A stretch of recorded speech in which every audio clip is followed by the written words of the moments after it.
Assalomu alaykum kanalimiz kuzatuvchilari, kanalimizga aziz mehmonlar. Semental mol boqadiganlar, umuman chorva bilan shug'ullanganlarga chiqaryapmiz bu videoda. Bu bo'zicha sotuvda emas, sotuv uchun qilinmayapti. Foydali video. Juda ko'pchilikda qiynab kelib turgan kasallikni oldini olish. Bu ichketdi kasallik. Sutemgi bo'zaklarda hammasida ichketdi bo'ladi. Xolasa jaydari boqsan, xolasa semental boqsan, xolasa golishten boshqa zotlilar. Faqat shundayki zotli mollarda ichketdi jicha chuqurroq bo'ladi. O'zimiz jaydarlarda yengilroq bo'lib o't ketib qoladi.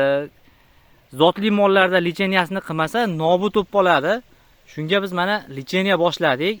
Buni licheniyasi 1 marta yoki 2 marta qilinadi, juda ko'p qilinmaydi. Xudo xolasa bitta ikkitada davosi bor. Bu osongina, bu qimmat ham dori emas. Mana biz mana doridan doim qo'llaymiz. Bu dorini jicha topish qiyin bo'lib qolgani uchun juda uzoq muddatda topdik. Bu ham Namangandan chiqdi xolos. Toshkent, Farg'onada yo'q, Samarqandgacha ham yo'q. Faqat shu Namanganda skalatda qolib ketgan ekan. Iloji boricha shu doridan topalasizlar. Bu Livamitsin. Navakain bilan birgalikda qilinadi. Buni hamma biladi, lekin bilmaganlarga shunday eritib o'zi qilsa bo'ladi. Yonboshiga qilinadi.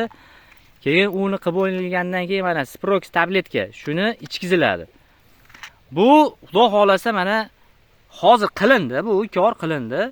Shu yonboshiga shunday orqasida sonini oldimda chuqurchaq joyi bor, ashitga qilib qo'yilaveradi. Bu semental bo'zicha, bu 40 chiqqan yo'q, 20 kunlik atrofida dalaga chiqib, onasi ko'k o't yegani uchun bo'zakni ichi o'tdi. Har xil dorilarni qildik, foyda bo'lmadi. Misol bu narsani o'zlaring qilsalaring bo'ladi, doktor chaqirsalaring bo'lmadi deganda 50 ming 60 ming pullaringni oladi bu narsani qilish uchun. Misol biqilar suvlaydi, biz aka suvlarini ham ulab ko'rdik, hamma ishlarini qilib ko'rdik. Ularda ham misol tuzalmadi demayman, lekin ancha pul ketib qoldi, vaqt ketdi.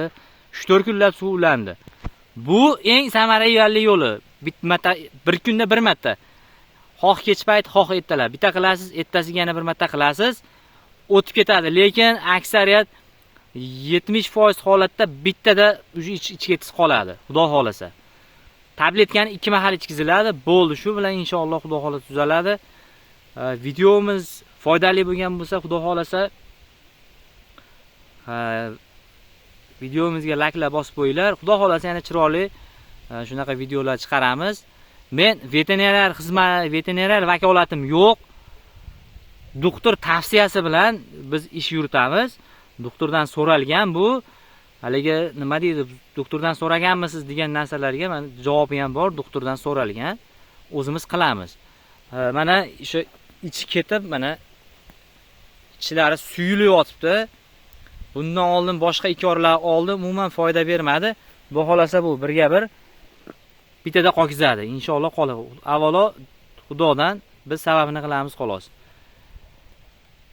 Hammalarga rahmat.